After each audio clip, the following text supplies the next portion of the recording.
testing this out for the first time, so I can only look at one camera at a time.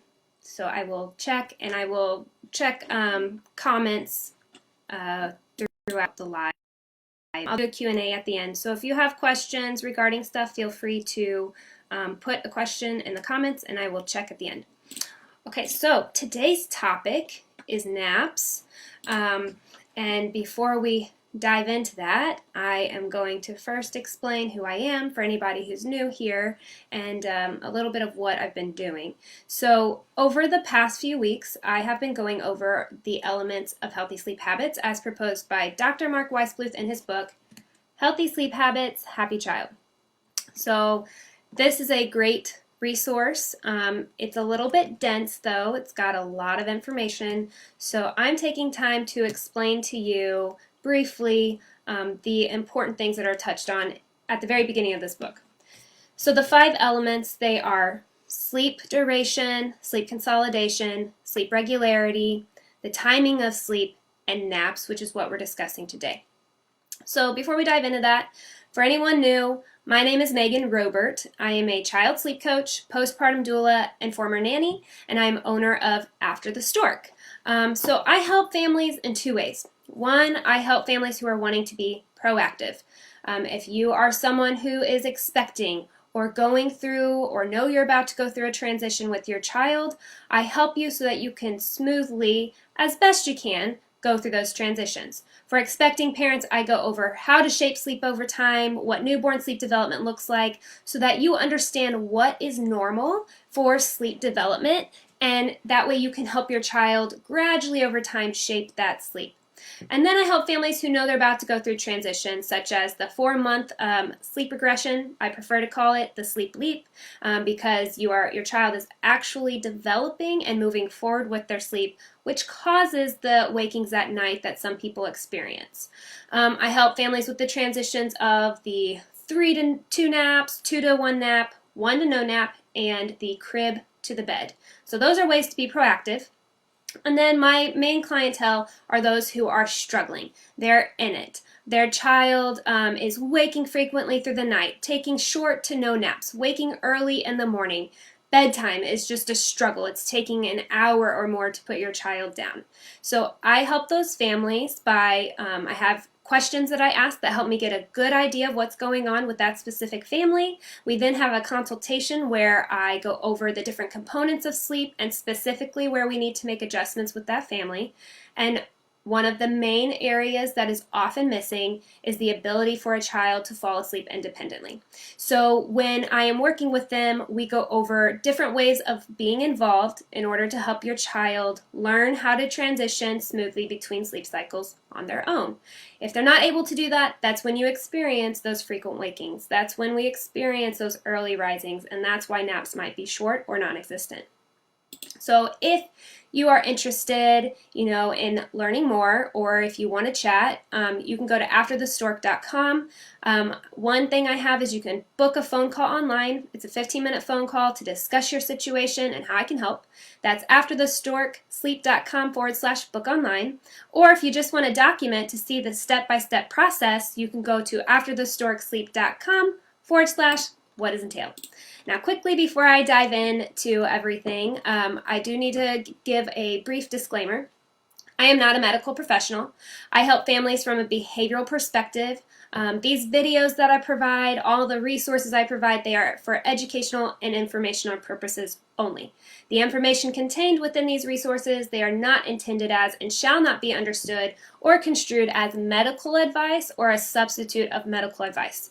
They are meant to promote the general understanding of child sleep for parents and anyone who works with younger children.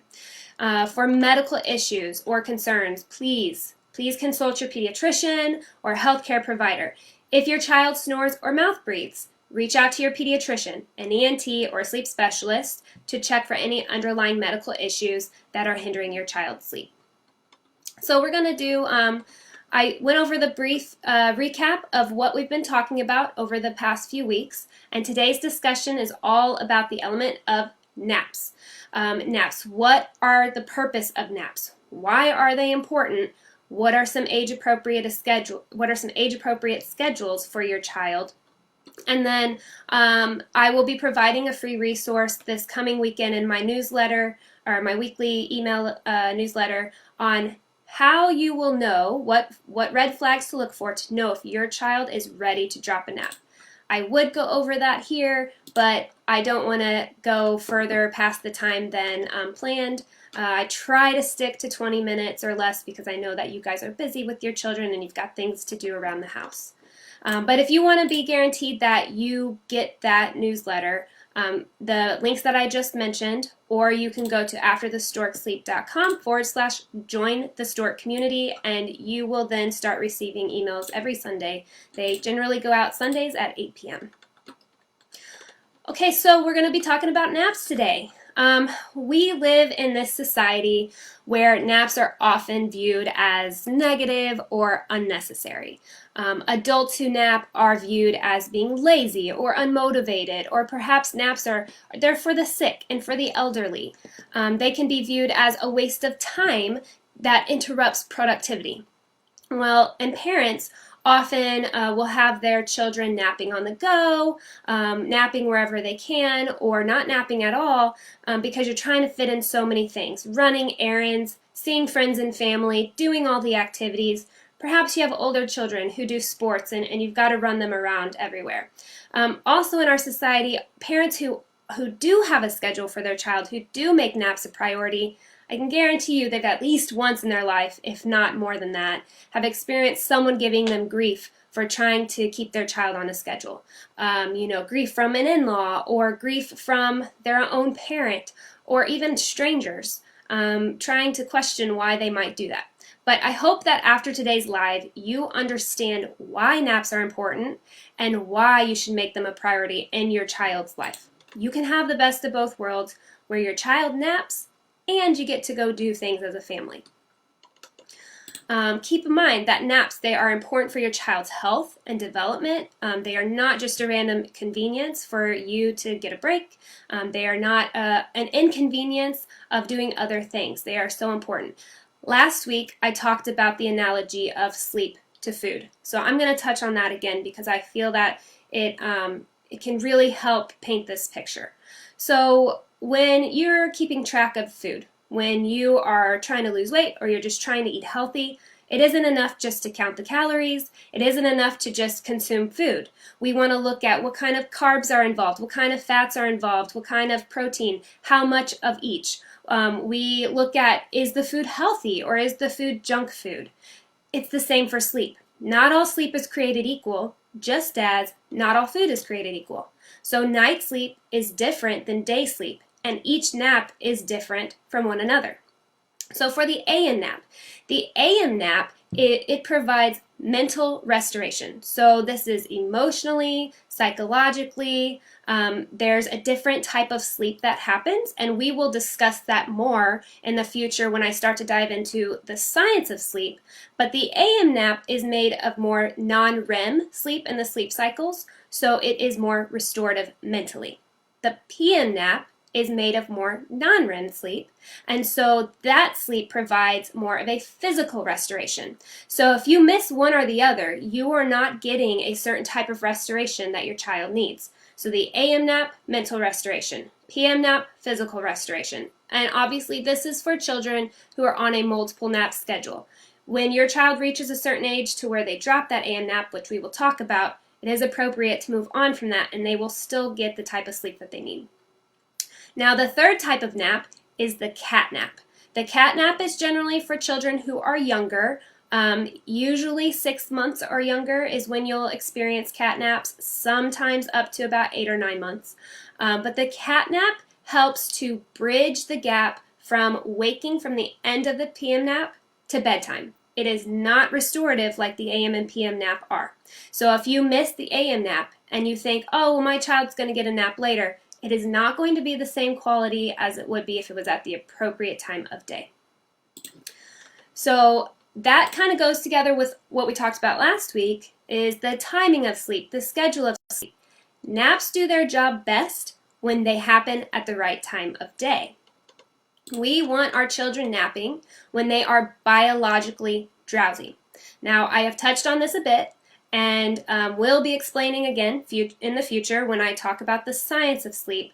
But to briefly touch on it so that it helps you understand what I mean, biologically drowsy. So our drowsiness throughout the day, ours and our children, they're driven by a couple different factors. One is how long has your child been up? So we refer to this as sleep pressure. The other one is how well and how long did you get sleep the night before? Did your child have a good night's sleep? Was it good quality sleep? Or were they waking frequently? Did they wake up early? Did they go to bed late?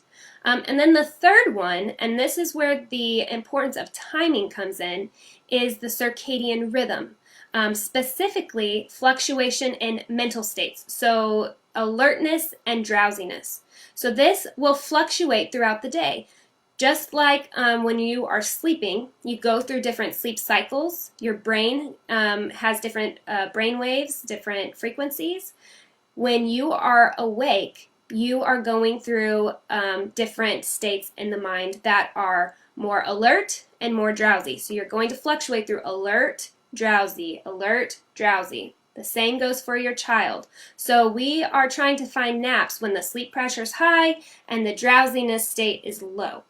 If you miss that window, your child's going to become more alert, even though sleep pressure rises, and that gap between those two is going to be smaller. Again, we will talk about this more in the future. I hope to have some charts that I can show you, but hopefully that helps you understand why the timing of naps is important. A good way to explain this to you is for adults, we naturally experience that drowsy state somewhere in the afternoon. Now, there are certain cultures where they actually take siestas. They take naps in the afternoon at that time. However, in the US, generally we'll have a cup of coffee. In places like England, they have a cup of tea. That caffeine helps you to override that drowsy state so that you don't feel tired and end up not taking a nap. The same goes for children where they experience that drowsiness. However, they're going to experience it more frequently throughout the day, and that state of drowsiness is going to be even more profound. So that's why they need to nap throughout the day. That's how it helps them to get to sleep during those naps. And that's why eventually we drop some of those naps and don't need them all, because our drowsiness state is not as profound and it doesn't happen as frequently. Okay, so now we're going to move on and talk about the importance of sleep. The importance of naps. Obviously, we've been talking about the importance of sleep, but today's focus is on naps. So why are they important other than helping us to feel refreshed and restored? There's a few reasons. Like I mentioned, each nap is created differently, so they don't all consist of the same type of sleep. The naps are going to help with brain maturation in early life. There's more REM sleep earlier in those first few months when the brain is becoming developed. Like it is working so hard and there's so much growth in those first few months. Enhanced consolidation of memory. So your child's able, through naps, it helps them to store information that they can recall later on in life. Increased creative problem solving, increased ability to focus, increased ability to remember and recall. It helps with speech. It helps with learning different words. It's a lot of cognitive development that comes with naps. Also, emotional restoration. So your child can better regulate their emotions when they are sleeping well.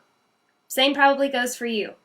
Physical restoration. Their body recovers. And then something we've been touching on a lot over the past couple weeks is naps help to prevent overtiredness. So when they are at the right time of day, your child gets good quality sleep, and that provides them to not become overtired.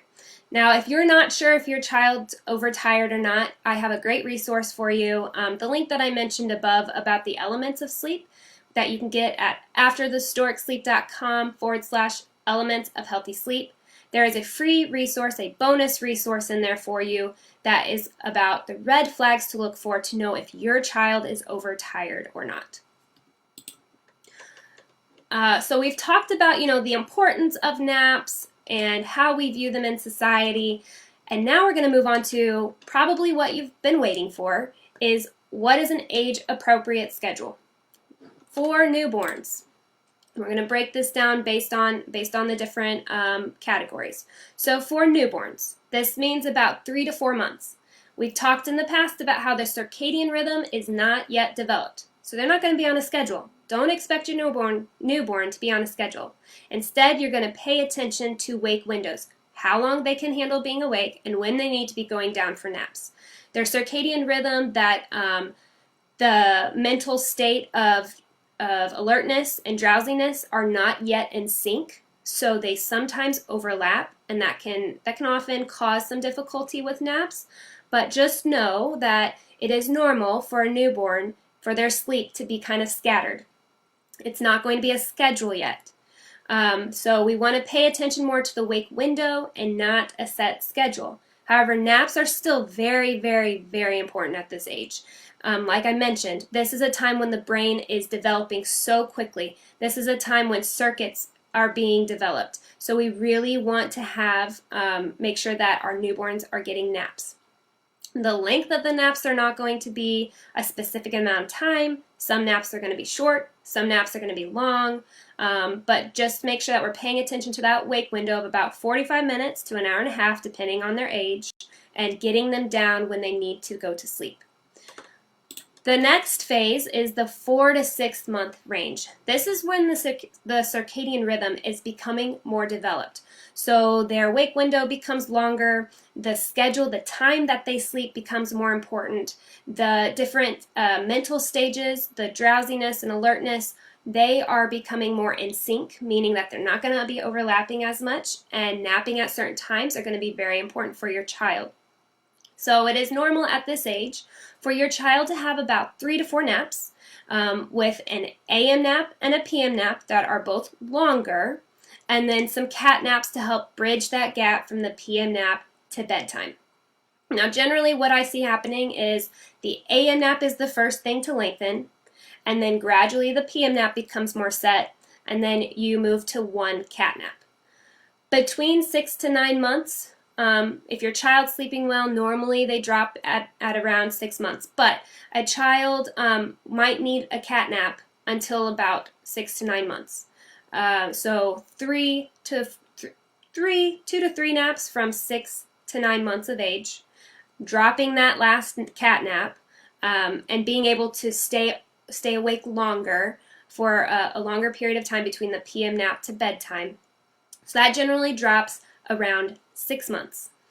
After that cat nap has dropped, your child will stick to a 2-nap schedule. So they have the AM nap and the PM nap. Generally the PM nap is the longer of the two.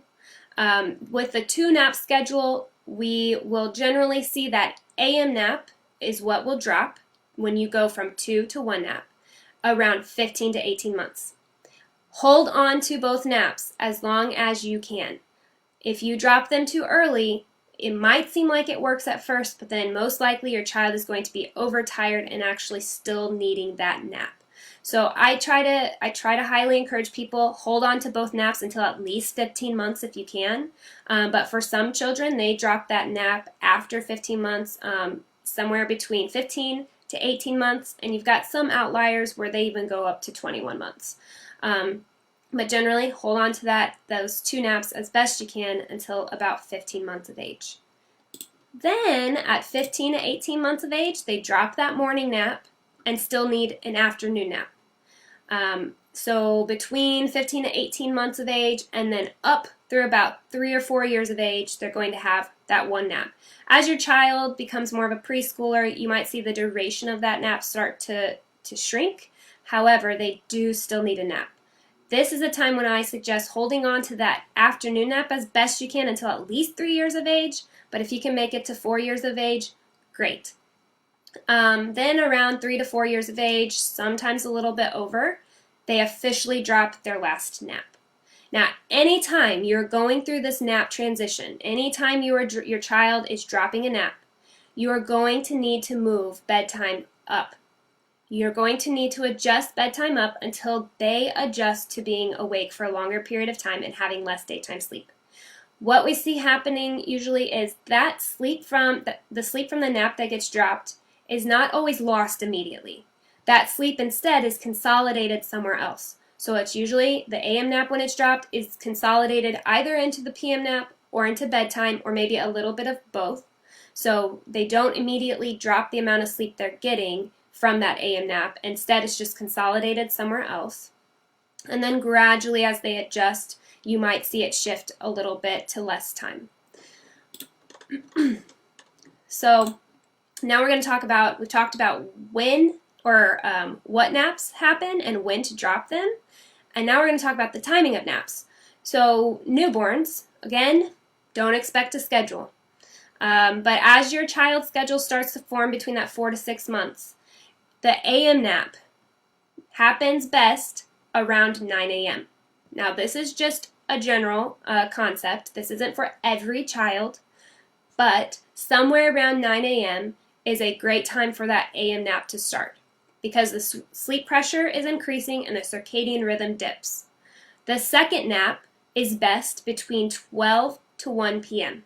Again, not every child relies on this, and some are outliers, but for the most part, 9 a.m. for the AM nap, somewhere between 12 and 1 for the PM nap. Now, when I say between 12 and 1, I mean a set time between 12 and 1. One child might do really well at noon, and another child might do really well at 1. One child might do best at 12:30. Like I've been mentioning, sleep is not perfect. It is not black and white. Every child is different. We're human. They are human.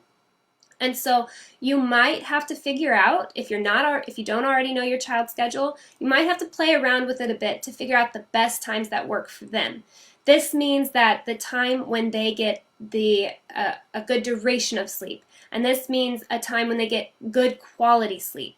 If they're not sleeping at the right time of day, they still might get a good duration of sleep, but we've got to look at, is it also good quality?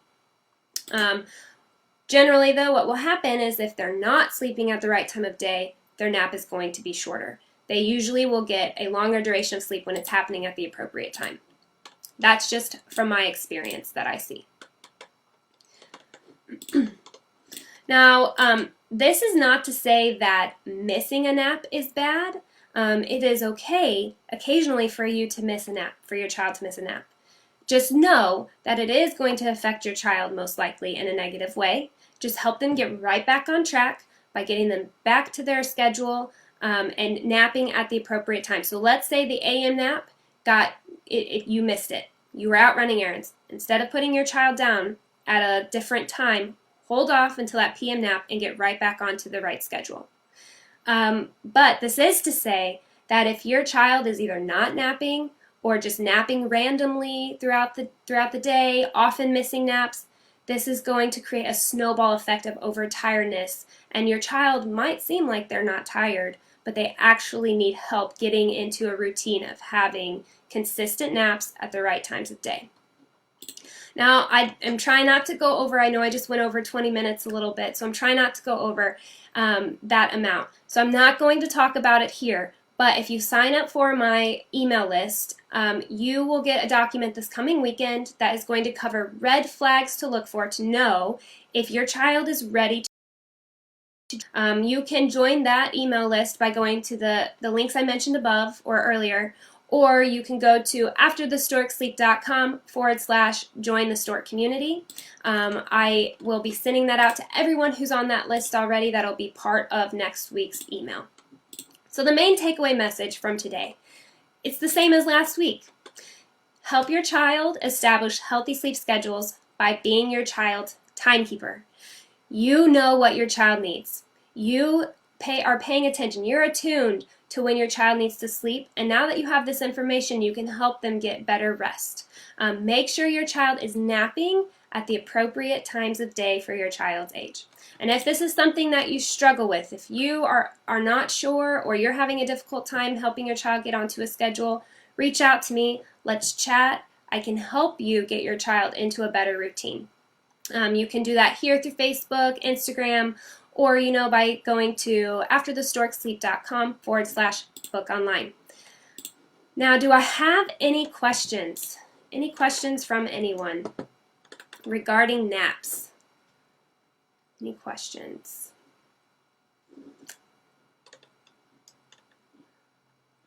I'm going to give it a moment because I know sometimes that this lags a little bit, so it's a few seconds behind while I'm waiting for questions.